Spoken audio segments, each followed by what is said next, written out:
Hi everyone, इस video में हम लोग झारखंड समान ज्ञान देखेंगे। तो झारखंड समान ज्ञान के अंतर्गत आज के वीडियो में झारखंड का प्राचीन इतिहास, झारखंड एंशिएंट हिस्ट्री, इस टॉपिक से जेपीएससी और जेएसएससी के एग्जाम में कई सारे सवाल पूछे जा चुके हैं और भविष्य में होने वाले परीक्षाओं में इस टॉपिक से पूछे जाने की संभावना प्रबल है। तो देखते हैं झारखंड का प्राचीन इतिहास, इस टॉपिक से जितने सारे क्वेश्चन बन सकते हैं सारे क्वेश्चन इस वीडियो में देखेंगे। तो पहला सवाल है, निम्न कथनों पर विचार करें। यहाँ 3 कथन दिया गया है, इस पर विचार करना है। तो मौर्य काल में मगध से दक्षिण की ओर जाने वाला व्यापारिक मार्ग झारखंड से होकर गुजरता था। तो पहला कथन बोलता है जो मौर्य काल है उस मौर्य काल में जो मौर्य साम्राज्य से होकर दक्षिण की ओर जाने वाला मार्ग झारखंड से होकर गुजरता था। अगर आपको पता है कि झारखंड जो है बिहार के दक्षिण में है और झारखंड के उत्तर में बिहार है, तो जब बिहार मौर्य साम्राज्य का विस्तार मुख्य रूप से बिहार के क्षेत्र में था, तो बिहार से होकर अगर दक्षिण की ओर जाना रहे तो झारखंड का मार्ग का उपयोग जरूर किया जाएगा। तो पहला कथन बिल्कुल सही है। दूसरा है, मौर्य काल में झारखंड का अपना राजनीतिक, आर्थिक एवं सामाजिक महत्व था, ये भी सही है। दूसरा है, कौटिल्य के अनुसार तत्कालीन कुकुट देश में गणतंत्रात्मक शासन व्यवस्था प्रचलित थी। तो कौटिल्य ने झारखंड के लिए क्या प्रयोग किया है? कुकुट देश। अपने ग्रंथ अर्थशास्त्र में तो उन्होंने बोला है कि इस समय कुकुट देश में गणतंत्रात्मक शासन व्यवस्था थी। तो ये भी सही है। आनी कौन हो जाएगा? तो हो जाएगा ऑप्शन डी, तीनों कथन सत्य हैं। अगला सवाल देखते हैं, कौटिल्य के अर्थशास्त्र में झारखंड के लिए प्रयुक्त किया गया शब्द है। तो कौटिल्य के अर्थशास्त्र में झारखंड के लिए प्रयुक्त किया गया शब्द है कुकुट है। तो इसका सही आंसर होगा कुकुट। ऑप्शन बी सही हो जाएगा इसका। अगला है, कौटिल्य के अनुसार झारखंड में किस प्रकार की शासन प्रणाली थी? तो कौटिल्य के अनुसार झारखंड में कौन से प्रकार की शासन प्रणाली थी? पहले सवाल में ही इसका आंसर छुपा हुआ था। तो इसका था राजतंत्रात्मक नहीं था, तानाशाही भी नहीं था, गणतंत्रात्मक शासन व्यवस्था था। तो ऑप्शन बी इसका सही है। अगला है, चंद्रगुप्त मौर्य के शासन काल में सेना के प्रयोग हेतु इनमें से कौन सी चीज झारखंड से मंगाई जाती थी? तो चंद्रगुप्त मौर्य के शासन काल में सेना के प्रयोग के लिए झारखंड से कौन सा चीज मंगाया जाता था? तो इसका सही आंसर हो जाएगा हाथी। ऑप्शन सी इसका सही है। नेक्स्ट क्वेश्चन की ओर बढ़ते हैं। शशांक के काल का प्रसिद्ध शिव मंदिर वेणु सागर स्थित है। तो वेणु सागर कहाँ स्थित है? तो शशांक कालीन शिव मंदिर वेणु सागर जो है कहां पे है? कोचांग में। ऑप्शन डी सही हो जाएगा। इसमें 2 सवाल रखिएगा। शशांक जो था एक शैव भक्त था, वे शैव शासक थे और उन्होंने वेणु सागर में एक शिव मंदिर का निर्माण करवाया था। छठा सवाल है, निम्न में से किस शासक ने झारखंड के सभी बौद्ध केंद्रों को नष्ट कर दिया तथा हिंदू धर्म की महत्ता स्थापित करने का प्रयास किया? तो कौन सा शासक था जिन्होंने झारखंड में उस समय स्थित बौद्ध केंद्र को नष्ट कर दिया और हिंदू धर्म को बढ़ाया था? तो वह शासक थे शशांक। तो शशांक को झारखंड में बौद्ध उत्पीड़क के रूप में भी जाना जाता है। ऑप्शन सी का सही आंसर हो जाएगा। अगला है, झारखंड के किस क्षेत्र में हर्षवर्धन की मुलाकात ह्वेनसांग से हुई थी?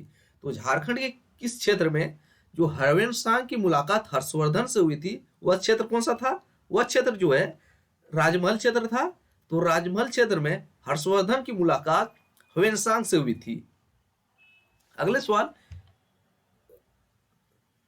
कौटिल्य ने झारखंड के इंद्रावक नदियों से किस चीज से के प्राप्त होने का उल्लेख किया है? तो कौटिल्य ने इंद्रावक नदियों से कौन से चीज का प्राप्त होने का उल्लेख किया है? तो इंद्रावक नदी से हीरे की प्राप्ति का उल्लेख कौटिल्य के द्वारा किया गया है। ऑप्शन डी सही है। नेक्स्ट क्वेश्चन की ओर बढ़ते हैं।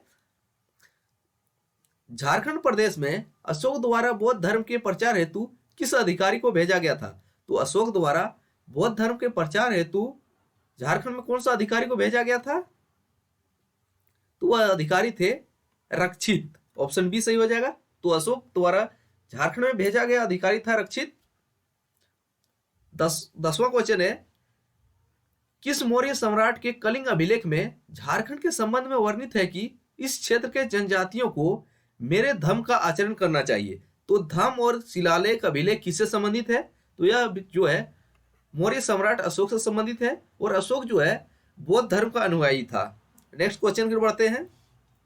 अशोक द्वारा जनजातियों के बीच बौद्ध के प्रचार के लिए जिसे भेजा जाता था उसे क्या कहते थे? तो अशोक द्वारा जनजातियों के बीच बौद्ध धर्म के प्रचार के लिए जिसे भेजा जाता था उसे आठवीं कहा जाता था, आठवीं। और जिस अधिकारी को भेजा गया था सबसे पहले वो कौन था? रक्षित। ये भी कंफ्यूज नहीं होना है। अगला है, झारखंड के किस स्थान से रोमन साम्राज्य के सिक्के प्राप्त हुए हैं? तो रोमन साम्राज्य के सिक्के कहां से प्राप्त हुए हैं? तो रोमन साम्राज्य के सिक्के जो है इसको बोला जा सकता है कहां से? सिंहभूम से प्राप्त हुए रोमन साम्राज्य के सिक्के। एक सिक्के से झारखंड में 3 सवाल पूछे जाते हैं, एक रोमन, एक कनिष्क या कुषाण। तो कुषाण के सिक्के कहां से मिले हैं? रांची से। और एक है इंडो सिथिरियन सिक्के। अगला सवाल वही है। तो इंडो सिथिरियन सिक्के कहां से मिले हैं? यह चाईबासा से मिला है इंडो सिथिरियन सिक्के। अगला है, झारखंड में मुंडा पाहन तथा महत्ता व भंडारी प्रथा किस काल की देन मानी जाती है? तो झारखंड में मुंडा पाहन व महत्ता व भंडारी प्रथा जो है इसका काफी लोगों ने गलत आंसर दिया था। इसका आंसर है गुप्त काल की देन मानी जाती है। ऑप्शन 20 का सही हो जाएगा। तो झारखंड में जो मुंडा पाहन और महत्ता व भंडारी प्रथा प्रचलित है वह गुप्त काल की देन मानी जाती है। ऑप्शन 20 सही है। अगला है, समुद्रगुप्त के शासन काल में झारखंड का उल्लेख किस नाम से किया गया है? तो समुद्रगुप्त के शासन काल में झारखंड का उल्लेख किस नाम से किया गया है? मुरुण देश। कहां पे? प्रयाग प्रस्ती लेख में किया गया है। और समुद्रगुप्त को भारत का नेपोलियन भी कहा जाता है। अगला है, निम्न में से किस गुप्त शासक ने पुंड्रवर्धन को अपने साम्राज्य में मिला लिया जिससे झारखंड का विस्तृत क्षेत्र शामिल था? तो कौन सा शासक है जिन्होंने पुंड्रवर्धन को अपने साम्राज्य में मिला लिया और इसमें झारखंड का विस्तृत क्षेत्र शामिल था?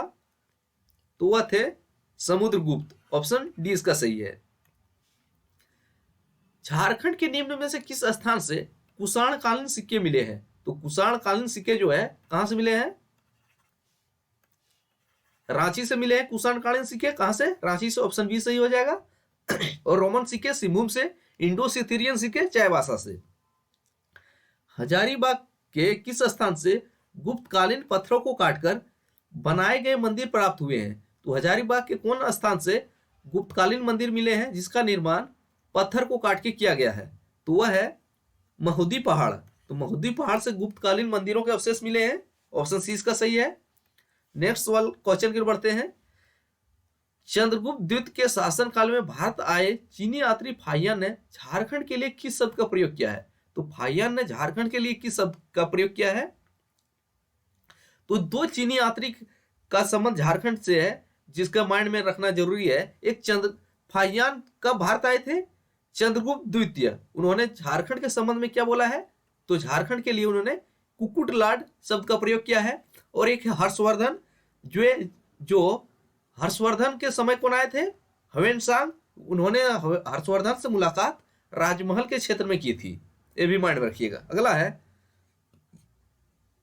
झारखंड के निम्न में से किस स्थान पर गुप्तकालीन पुरातात्विक अवशेष प्राप्त नहीं हुए हैं? गुप्तकालीन पुरातात्विक अवशेष प्राप्त नहीं हुए हैं। आप नहीं पे ध्यान नहीं दीजिएगा तो आप महुदी पहाड़ मार के आ जाइएगा।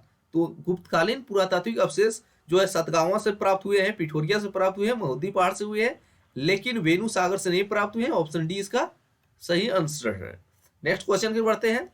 गुप्त काल से संबंधित निम्न कथनों में से कौन सा कथन सत्य है? तो अगर सत्य कथन की पहचान करना है, 4 कथन दिया गया है। तो रांची के निकट पिठोरिया पहाड़ पर गुप्त काल से संबंधित एक कुआं मिला है। तो बिल्कुल सही है। सतगावा पहाड़ी से प्राप्त मंदिरों के अवशेष उत्तर गुप्त काल से संबंधित है। ये भी सही है। ऑप्शन सी सही हो जाएगा। उपयुक्त दोनों कथन सत्य हैं। 22वां है, निम्न में से कौन प्राचीन काल का प्रथम शासक था जिसकी राजधानी झारखंड में थी? तो 4 ऑप्शन दिया गया। इसमें कौन सा शासक था जिसका राजधानी झारखंड में था? तो शशांक की राजधानी झारखंड क्षेत्र में था। ऑप्शन सी इसका सही हो जाएगा। अगला है, निम्न में से कौन सा कथन सत्य है? तो 4 कथन में कौन सा कथन सत्य है? तो नंद वंश के समय झारखंड मगध साम्राज्य का हिस्सा था। बिल्कुल सही है। नंद वंश की सेना में झारखंड से हाथी की आपूर्ति की जाती थी। यह भी सही है। तो आप माइंड में रखिएगा। तो नंद वंश के समय झारखंड से क्या मंगाया जाता था? हाथी। तो ऑप्शन सी सही हो जाएगा। अगला है, शशांक ने अपने साम्राज्य को सुचारू रूप से संचालित करने के लिए किसे राजधानी बनाया था?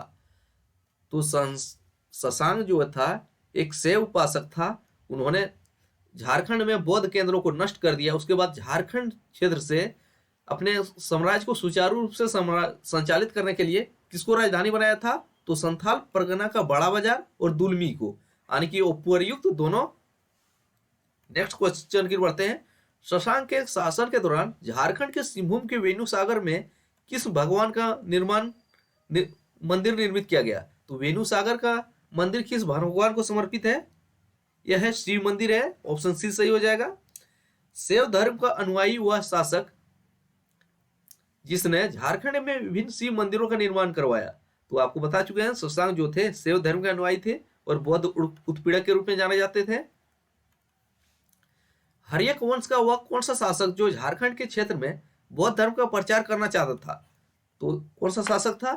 तो हर्यक वंश का शासक जो था बिंबिसार।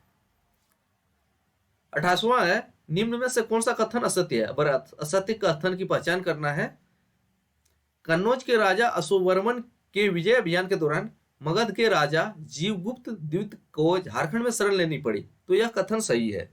ह्वेनसांग ने अपने यात्रा वृत्तांत में राजमहल क्षेत्र की चर्चा की है। वहीं हर्षवर्धन के साथ मुलाकात भी हुई है। ऑप्शन बी भी सही है। गुप्त काल में इस क्षेत्र में आए चीनी यात्री फाइया ने झारखंड को कुकुटलाट नाम से संबोधित किया है। यह भी सही है। तो उपर्युक्त सभी कथन सत्य है। ऑप्शन डी सही हो जाएगा। तो एंशिएंट हिस्ट्री से इतने महत्वपूर्ण सवाल बन सकते थे। अब अगले वीडियो में मिडिवल हिस्ट्री देखेंगे। तब तक पुराने वीडियो देखते रहिए।